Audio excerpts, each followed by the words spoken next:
We all know there's an advantage to playing at home, to being the home team. At LGKG, we've been your home team personal injury attorneys for auto accident and workers' compensation cases for over 90 years. We know what works and how to win. We have all the credentials. At LGKG, we don't take every case. We handpick our clients so that we can give you the attention you deserve.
Welcome back into the studio. My name's Jon Magusiak, and this is the weekly recap. It's playoff time, so we're going to get more in depth into these games this Wednesday. I was just telling Ron, there's less games being played now, so we can really take some time to focus, dig into these games. It's exactly what we're going to do this Wednesday, but for now, we're going to get into these brackets. I just updated them on Instagram. If you're a follower over on there, then you've seen them already. You've seen, I think I'm 30-14 on the year, something like that off the top of my head. But let's get the single-way brackets pulled up at this time if we can, Ron.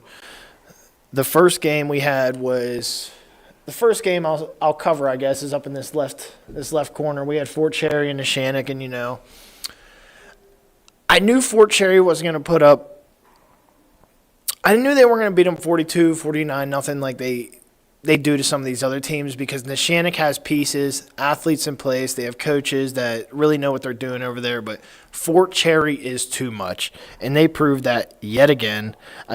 Eli Salvini had 23 carries, 206 yards, 2 touchdowns, and get this, Matt Sig had another 131 yards, 27 rushes for 2 touchdowns. Those two combined for over 300 yards and, 4 touchdowns on the night. That's tough when you got a ground attack like that in single way that you got to stop. Those guys are tough, and, Matt Sieg posted something. Eli Salvini hasn't got enough credit, and I agree with him. He's a player in single way. Definitely a guy you got to watch out for. Fort Cherry, I think they're going to get a little bit of a test here in Laurel. I do, because Laurel's a totally different team than I saw last year. I'm going to go on record and say that, I kind of gave them a hard time this year, and I understand why some of them were upset with me throughout the season. But week after week, they kept chipping away. Big win after big win. Their only loss coming to Bishop Canevin very early in the year, and we know what Bishop Canevin has with all those Division I guys over there. So, as we move into the bottom half of this bracket, let's just talk about it. Laurel versus Shar Houston. This was a game I thought about when we were choosing it. I did think, Shar Houston has a shot to pull this off. But Lucas Santini and the Spartans, they get it done. Colton Carlson had 116 yards on just 9 carries for 2 touchdowns in this game, and he was special for the Spartans.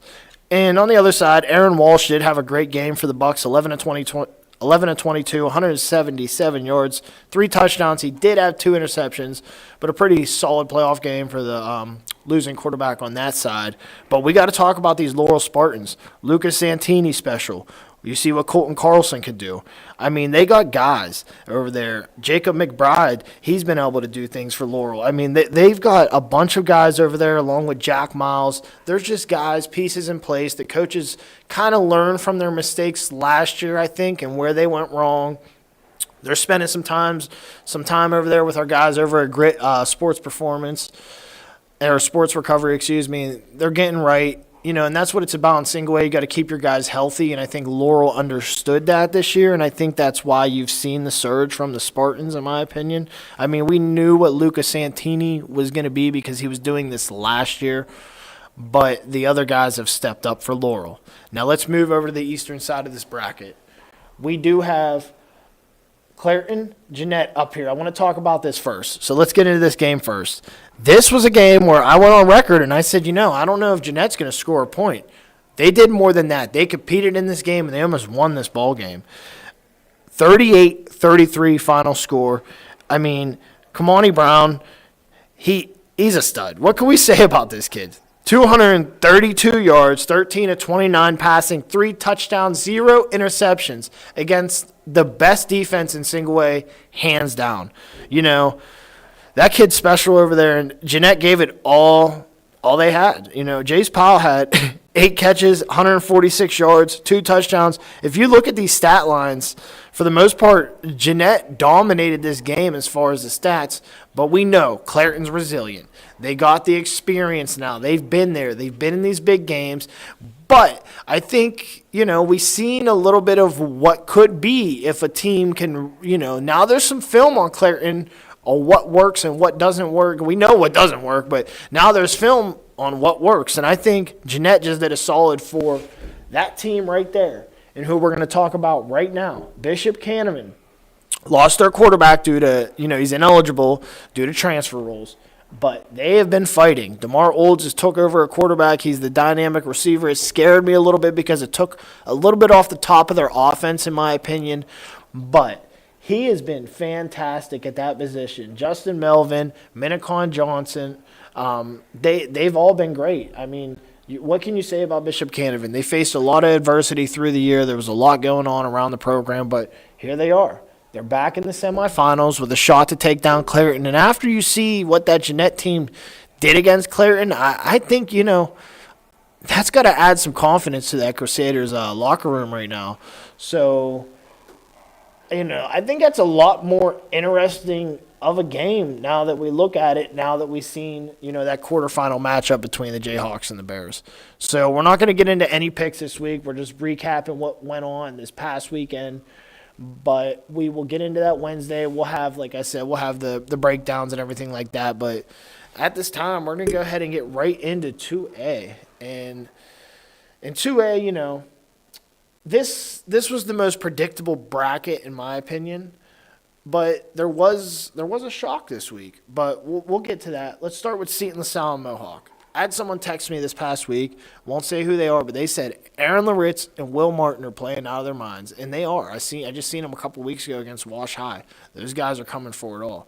They're playing great football right now, and I thought Mohawk would take a couple more punches, but Seton LaSalle is playing too well. I mean, Aaron Laritz, he's the linebacker commit going to Monmouth. He had 109 yards, 2 receptions, 2 touchdowns. I mean, they're doing it on both sides of the ball. And then we talked about Kymar Freeman, one of the top sophomores in the WPIAL, in my opinion. 17 carries, 152 yards, and 2 touchdowns.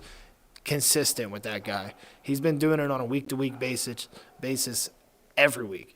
I mean, what can you say about the Seton LaSalle Rebels? There's not much to say about this game. 42-7. Coach Tim Storino's got those boys playing well. I think the Rebels are making a run to the WPIAL, and I think they're going to finish it this year. As you saw, I picked them in my bracket, but we've seen crazy things happen. So anybody can be upset at any time. Let's move down to the bottom half of this bracket, and where we did get an upset, in my opinion. South Allegheny was so strong all year, and a couple of us were questioning, their schedule, the competitiveness of that schedule. And I think it kind of bit them at the end there.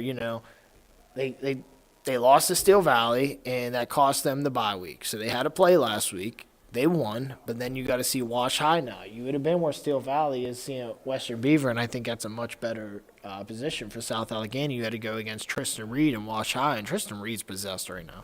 Dude's playing like a demon. It is what it is. I'm going to call it how I see it. But let's get into this game. Wash High totally dominated from, the start for the most part. They got out first. I mean, 24-7 in the first half. They really dominated this game. 31-7, only another touchdown scored in the second half. I mean, what can you say about this performance? Tristan Reed had an interception.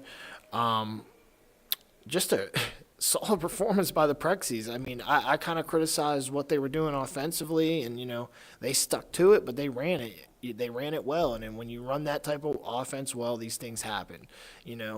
Wash High is going to advance to the semifinals, and they're going to get their rematch. They're going to get another crack at Seton LaSalle. We just seen these two teams play, about 3 weeks ago. Seton LaSalle pretty much dominated them. Wash High had some moments in that game, but for the most part, Seton LaSalle dominated that game. But as we continue to say, one of the hardest things to do is beat a team twice, and we saw that this past weekend in 4A. But we'll talk about that some more later in the slides. Let's get into the eastern part of the bracket at this time. Western Beaver versus Apollo Ridge, and I thought there was going to be a little bit more resilience. I thought there was going to be more fight out of Apollo Ridge. I'll say it like that. They only put 14 points up. Western Beaver kind of explodes with 41, 21-7 in the first half, and they just continue the consistent quarters. You win quarters in football, you win football games. Sparbaney had a great game. 12 rushes, 124 yards, 3 touchdowns. Amari Marshall, one of the best freshmen in the WPIAL at that quarterback position. He's, I would say he's more of an athlete, but he's going to grow into that position. He's going to develop. 9 rushes, 103 yards, 2 touchdowns for the freshman. He's been great this year. Western Beaver rolls, not too much to talk about in this one. Sparbaney showed up. Marshall showed up. Their big guys up front showed up. Mayo played a great game. There's not too much to say. Western Beavers playing good football. They had some scare, they had a scare against Mohawk that kind of took me by surprise, I'll say. But after that, they bounced back. And I heard they were banged up. But, Western Beaver bounced back. They're going to see the next team we're going to talk about, Steel Valley. And once again, I've been getting a lot of texts. I got a text from a parent of someone at Elwood City, and they said, that Barksdale kid is unstoppable. And I said, yeah, I know. Because that's just the story right now. Steel Valley's Deron Barksdale, pit commit, 2026, is doing everything for the Ironman. And while he's doing everything, he's had young guys step up around him and really develop throughout the year, and you can see that in Steel Valley. They got the energy, they got the confidence, and they got the biggest thing sometimes. They believe right now. And, Steel Valley is a very dangerous team because I really believe they got the best player in AA in Deron Barksdale. He's been doing this since a freshman. He got banged up, had an injury, and got set back a little bit, but he looks like a monster right now. That's another guy like Keemon. Deron's just built like a robot. He puts in a lot of work, hard worker. I think Steel Valley's going to get this.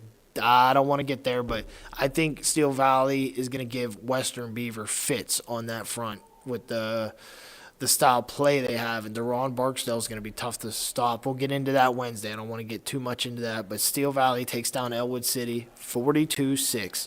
Deron Barksdale with the first 5 touchdowns of the game. Are you kidding me? 30 rushes, 213 yards, and 5 touchdowns. And those 5 touchdowns came in the first 5 scores of the game. I mean, what can you say? He's been a boss this playoffs. He's been dominant. He's been everything for the Ironman. So we're going to go ahead and get right into 3A as we wrapped up 2. Avonworth. They take care of business against Freeport. And, I don't think anybody thought that they weren't going to win this game. But, I thought Freeport had a shot to stick around for a little while, but that's not the case. Avonworth rolls. Let's get right back. Let's get right down to the game that I was really interested in this week, and I chose it wrong. I did. North Catholic showed up, and their defense showed up. That's what's most important for them, in my opinion. 55-32. This was a really good game all night. It was the opposite of the Gamma Sports Game of the Week. This was a shootout, as North Catholic usually plays in.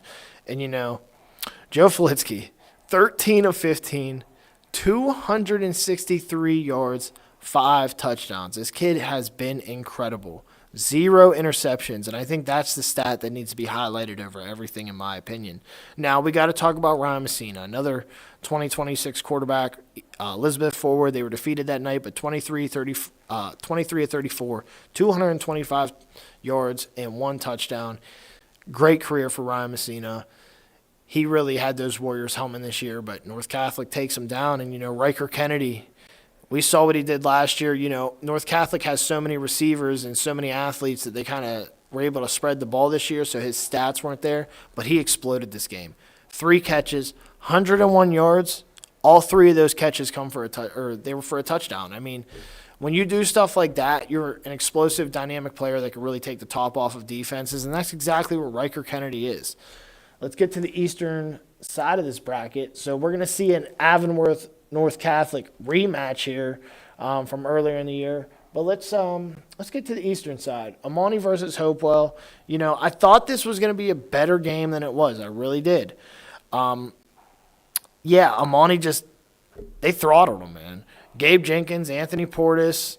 I mean, what can you say about these guys? You got David Davis taking trips down to UNC. You see him pictured Bill Belichick.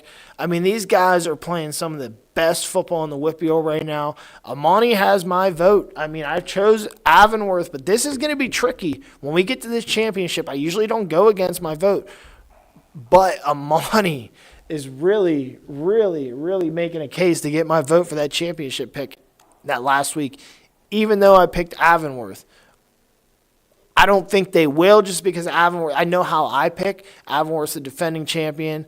I know how I rock, but Amani's making a strong case. They take care of the number 1 quarterback, I think, in Pennsylvania in that 2028 class, and James Armstrong and his Hopewell Vikings. Great year to them. big step forward, but Amani's taking a bigger step, and, they're coming for it all. But to get through it, they got to go against Central Valley. We know what a Central Valley team does in the playoffs. They are dangerous.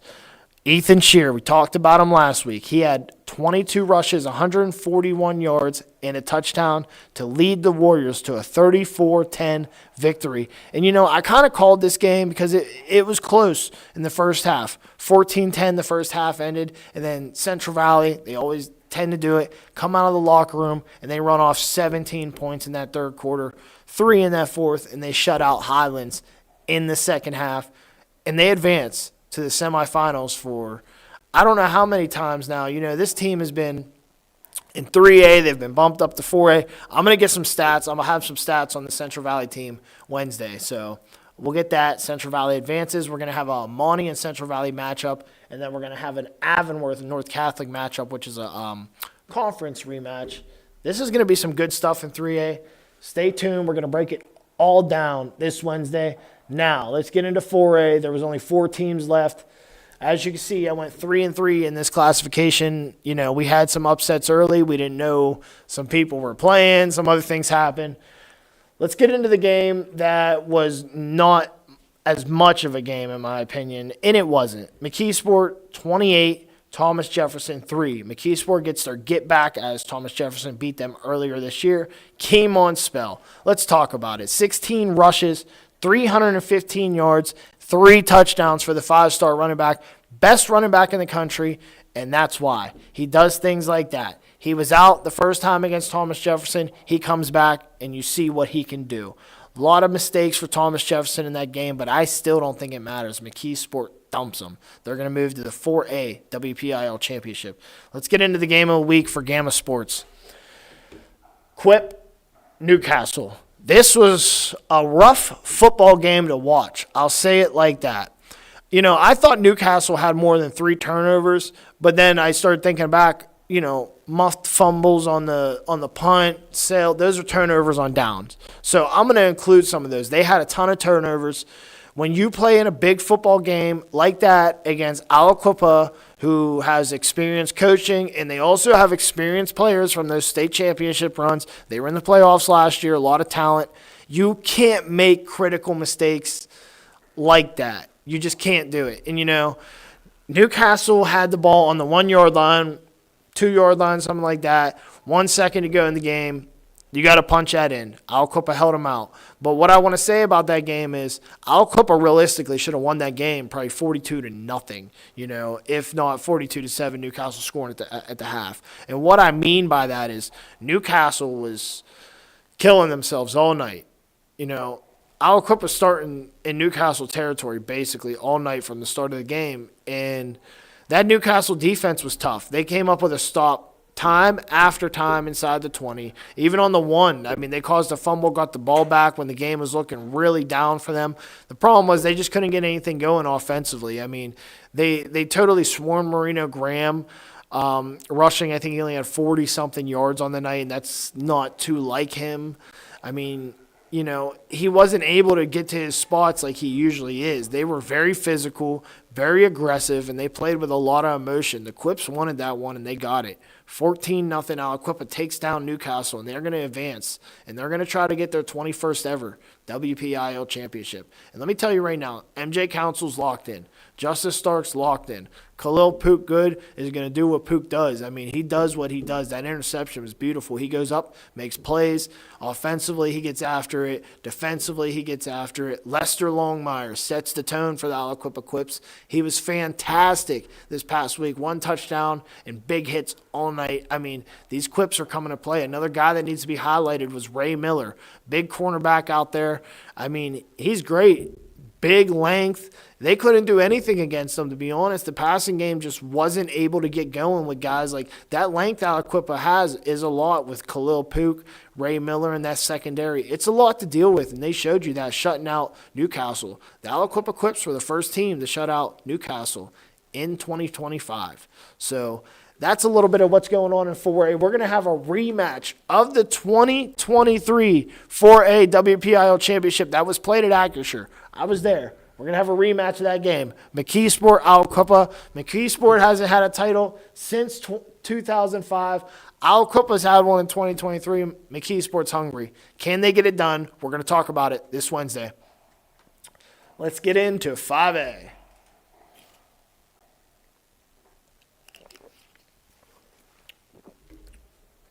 All right, Pine Richland Shaler. I think we all knew exactly what was going to happen in that game.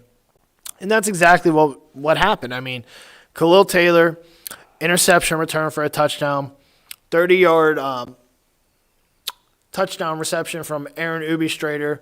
Khalil Taylor, 87-yard punt return. I mean, the kid was doing anything he wanted on them.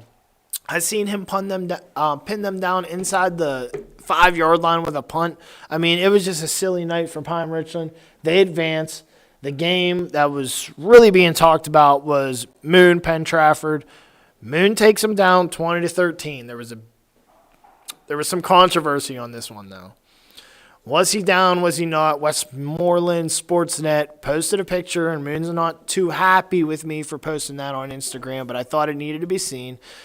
Andrew Cross, quarterback for the Moon Tigers, was rolled down on the field, but picture showed the ball was out. But, what I want to say about that is we don't have instant replay.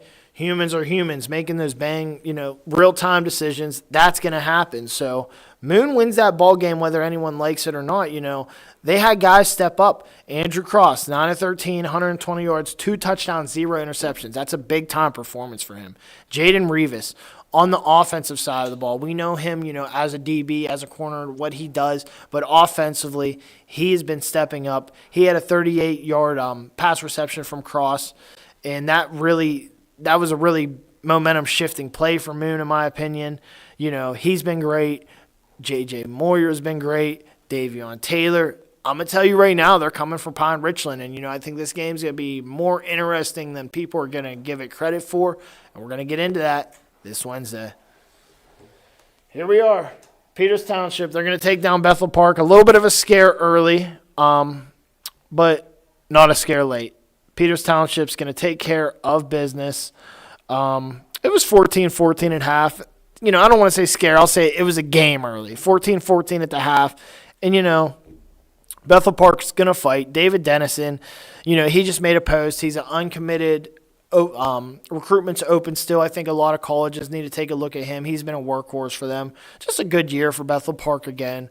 Coach Peckage has done a great job with that program. But Peters Township, Cole Newpaver, he's been the workhorse for those guys. 28 rushes, 135 yards, 4 touchdowns. We know about the Reston Laymans, the Shanafelts, the Delucias, but what about Cole Newpaver and what he's been doing for these Indians? He's been great on the ground. He's been able to establish that run game week in and week out, and then you got the sheriff back there, and Nolan DeLucia, just consistent as ever. And that's he does what he does week in and week out, commands the offense, complete general in my opinion. Reston Layman coming off the edge, just nasty. Peters Township's coming for Pine Richland. I'm gonna tell you right now, but they got to get through the team that upset the Woodland Hills Wolverines in the 2025 5A quarterfinals. Upper St. Clair shocked the WPIAL, in my opinion. I mean, a lot of us saw this game, Wolverines are going to roll. But that wasn't the case, Scoop Smith starts the game, 99-yard kickoff return. Dude throws it back to him. I mean, it was crazy. I got a text, and then Malik McLeod, 14-0, Woodland Hills. USC answers back with a Dante Curry run. And then the next, 1, 2, 3, 4, 5, 6 scores were Upper St. Clair. This was a game where Upper St. Clair put up,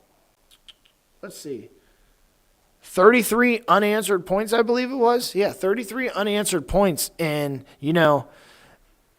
I don't have much words for that, but what I'm going to say right now is John Banbury. My goodness. Shout out to Coach Bill. That's a bully ball player right there, if I've ever seen one. 18 rushes, 142 yards, 3 touchdowns, and a ton of tackles. And you got to give some credit to Mr. Curry, Dante Curry. 25 rushes, 101 yards, and a touchdown. Ethan Hellman becomes the all-time leader in passing yards in Upper St. Clair history in that game against Woodland Hills. I mean, what a performance by Upper St. Clair. They're going to advance, and they're going to face crosstown rival, section rival, Peters Township in an Allegheny 6 rematch. And, I mean, look at this top four. Boom, boom, boom. Allegheny 6. Those other conferences need to be questioned. Thank God we have reclassification coming because that Allegheny 6 is too strong. There's teams that should have been in the playoffs from the Allegheny 6, and I think it's pretty damn clear now that South Fayette should have been in there. They played these teams tough as you're going to play them, more tough than a we're not going to do it. But, you get the point here. All Allegheny 6. I think that needs to be looked at a little bit. But what a week for 5A. I mean, USC takes down Woodland Hills, and I think that was a big shock in my opinion because, like I said previously on the show, Woodland Hills, this was their year. They've been building for this. They had the guys. But, still a great year. Big East champs, 5A, Big East champs. Scoop Smith headed to Miami, Ohio. Ziggy Moore headed to NC State. Just a lot of success over there at that program. So nothing to hang their head about, but it happens. Upper St. Clair ran off, 33 unanswered? That happens. All right, let's get into the final classification of the day. We have 6A. And, before I talk about this, there was a lot of talk online. I'm going to talk about this game first. North Allegheny and Norwin. I did pick Norwin, And how can you not, after seeing what transpired in those last couple games for North Allegheny? And, I heard they were sitting players, but you don't know how much of that is true. But we found out it was true.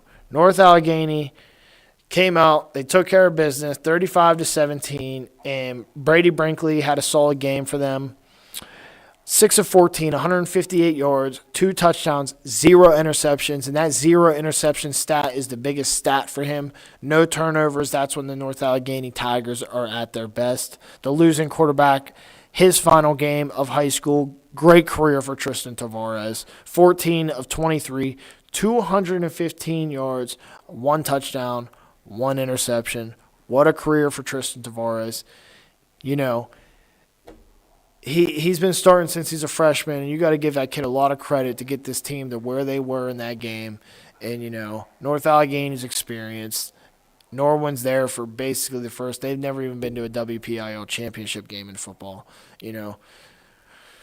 Deck stacked against them. North Allegheny sat some guys, got healthy, and they came back firing. The receiving leaders, Cameron Kushner, 3 catches, 119 yards, 2 touchdowns. The senior really stepped up big for them. And then on Norwin's side, Jake Knight had a great game, 4 catches, 117 yards, touchdown. Now, we're going to get into it Wednesday, but on this other side of the bracket, Central Catholic took down Cannon McMillan, I believe it was, let's see if I can do this off the top of my head, 44-7? 44-7. 16-7 at the end of the first quarter. I thought Cannon McMack would hang around for that first quarter, but then it was all Central Catholic shut them out. 28-0 in the final 3 quarters. I mean, Central Catholic, North Allegheny are going to face each other for the 3rd consecutive year. This is going to be the 4th consecutive year that North Allegheny makes it to a WPIAL championship game. And, how much of a game is this going to be? I don't know. I mean, the first time around, North Allegheny didn't lose by much against Central. What was it? I think it was only 21-3 or so. I don't know have it off the top of my head. I'm going to get all these breakdowns for you Wednesday. I'll have all those stats. So I apologize for that. But, North Allegheny looked really good against Norwin. They're healthy. And, North Allegheny's been Central Catholic's kryptonite in years past. I just think this Central team is really, really, really good and experienced this year. And not to mention Chris Black Jr. has returned for the Vikings. He was banged up throughout the year. He had over 100 yards, and he's a big piece of that defense. And now back offensively for the Vikings. Central Catholic versus North Allegheny this Saturday. That's going to be the championship game for the 3rd year in a row. We're going to be on site, PA Today Sports. It's going to be sponsored by Gamma Sports. We're going to have Elite Athletics Play of the Game. So we're going to have all that for you this weekend. But Wednesday, we're going to have the breakdown show, and it's time for the 4A, 6A championship breakdown. We're going to have a separate segment for that, and then we're going to go through the rest of the classifications, break down every game, and we're going to pick every game. Who knows who's going to be the co-host? You never know who's going to be in the studio with me. But until then, we'll see you this Wednesday, 7 o'clock. My name's Jon Magusiak. I got Ron on the controls. PA Today Sports. We'll see you Wednesday.